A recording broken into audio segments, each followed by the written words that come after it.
ایک فقیر نے گھر کے سامنے کھڑے ہوئے شخص سے کہا، اللہ کے نام پہ کچھ دے دو بابا۔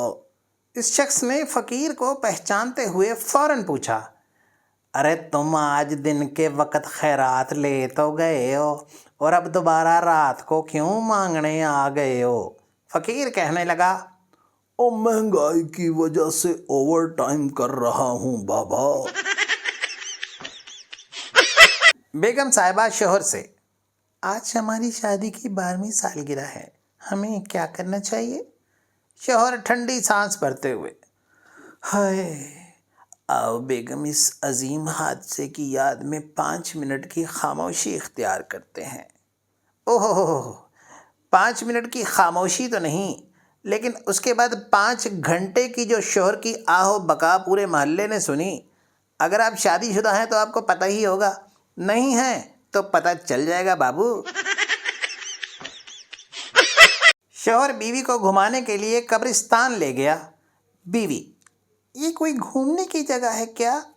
شوہر، او پاگل کی بچی، لوگ یہاں آنے کے لیے مرتے ہیں اور تو نخرے کر رہی ہے۔ آپ سوچ رہے ہوں گے کہ اس کے بعد کیا ہوا؟ اور بھئی اس کے بعد وہی ہوا کہ اگر آپ موت کا فرشتہ قبرستان ساتھ لے جائیں گے تو پھر اس کے بعد کیا ہوگا؟ دکاندار لڑکی کو کپڑے دکھا دکھا کر تھک گیا۔ لڑکی دکاندار سے، بھائی اور دکھائیں۔ لڑکا، او باجی، وہ اس کے علاوہ اس دکان میں کفن ہے اور وہ لینا ہے تو بتا دیں۔ موت کا فرشتہ کہنے لگا، میں تمہارے لیے آیا ہوں۔ بندے نے کہا، اب کیوں؟ اب میں ٹھیک ہوں، خوش ہوں، صحت مند ہوں۔